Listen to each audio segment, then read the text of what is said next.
दोस्तों, जहां रूस और यूक्रेन में युद्ध के 952 दिन हो गए, वहीं हमास के साथ इजराइल के युद्ध के 361 दिन हो गए और कल से इजरायली डिफेंस फोर्सेस ने लेबनान पर यानी हिजबुल्लाह के खिलाफ भी आक्रमण बोल दिया है। मैं ज़मीनी आक्रमण की बात कर रहा हूं, जहां तक दूसरे तरह के आक्रमण हो, जिसमें आतंकी हमले, जहां 3000 से अधिक पेजर्स, मोबाइल और दूसरे तरफ के उपकरणों को इन्होंने धमाका से उड़ा दिया। और पिछले हफ्ते से ही लेबनान के मुख्य ठिकानों पर यह बुरी तरह एयर स्ट्राइक करके और सैकड़ों पैलेस्टीनियन और लेबनान के लोगों को मार चुके हैं। कल से इन्होंने ज़मीनी आक्रमण शुरू की और इसका जवाब लेबनान ने भी शुरू किया है सैकड़ों रॉकेट्स के द्वारा। हमास ने भी अपनी आक्रमण तेज़ की है।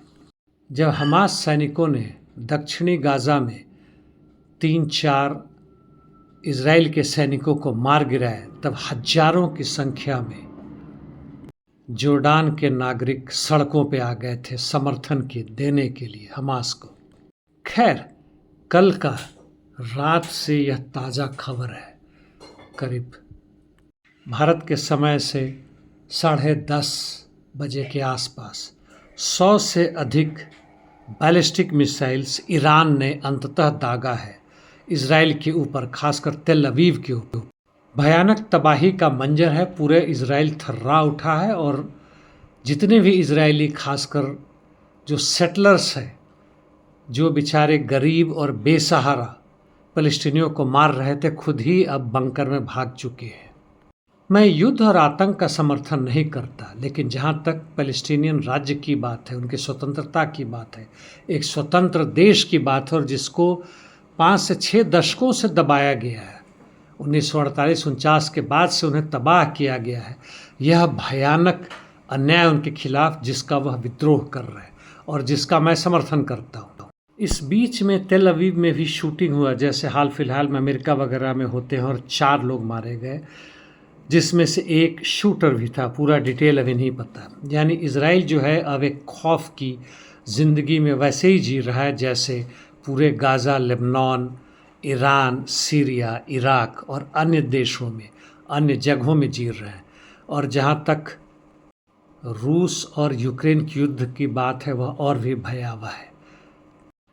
जहाँ तक रूस और यूक्रेन के युद्ध की बात है, दक्षिणी युद्ध क्षेत्र में यानी खार्सों और ज़ापोरिज़िया राज्यों में कोई खास परिवर्तन नहीं है।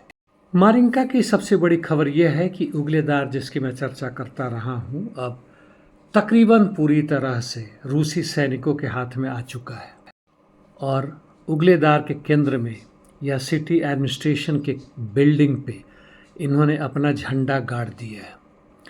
जहाँ तक यूक्रेनियन फोर्सेस की बात है, छोटे मोटे ग्रुप अभी भी जहाँ तहाँ है, और उनकी क्लीनिंग यानी युद्ध के बाद बचे खुचे दुश्मनों का सफाया का कार्यक्रम रूसी सैनिकों द्वारा जारी है।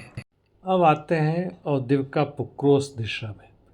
हालांकि इस क्षेत्र में रूसी सैनिकों के बढ़त की रफ्तार घट गई है, फिर भी वह उत्तर पश्चिम, पश्चिम और दक्षिण पश्चिम में अपनी बढ़ाव जारी रखे हुए हैं।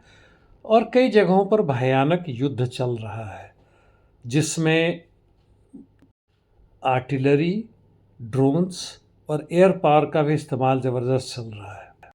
इसके ऊपर तुरस्क की जहाँ तक बात है, इस सिटी के सेंटर के लिए युद्ध जारी है और यहाँ पे रूसी सैनिकों ने नेलिपिवका पर पूरी तरह से कब्जा कर लिया है। बाखमुत, चासियो यार कोई खास परिवर्तन नहीं है, हालांकि फिर भी रूसी सैनिकों ने चासियो यार के उत्तरी दक्षिण क्षेत्रों में कुछ बढ़त हासिल की है। सिवर्स्क सेक्टर में कोई खास परिवर्तन नहीं है और यही हालात तकरीबन सेरेब्रियांस्की फॉरेस्ट्री में है। और यहीं से हम उत्तर पूर्वी यूक्रेन के क्षेत्र में आते हैं, यानी कुपियान, स्वातोवो, क्रेमिना या लिमान क्षेत्र में आते हैं। और कोई खास परिवर्तन यहाँ भी नहीं है और वही हालात उत्तरी खार्कोव दिशा में है, यानी वोल्चांस्क और लिप्स्टी में। कुर्स्क क्षेत्र की हालात कुछ अलग हैं, बहुत ज़बरदस्त वोलाटाइल है, यानी दोनों तरफ से आक्रमण और प्रत्याक्रमण यानी अटैक एंड काउंटर अटैक जारी हैं। भारी संख्या में गोलाबारी एक दूसरे पर हो रहे हैं।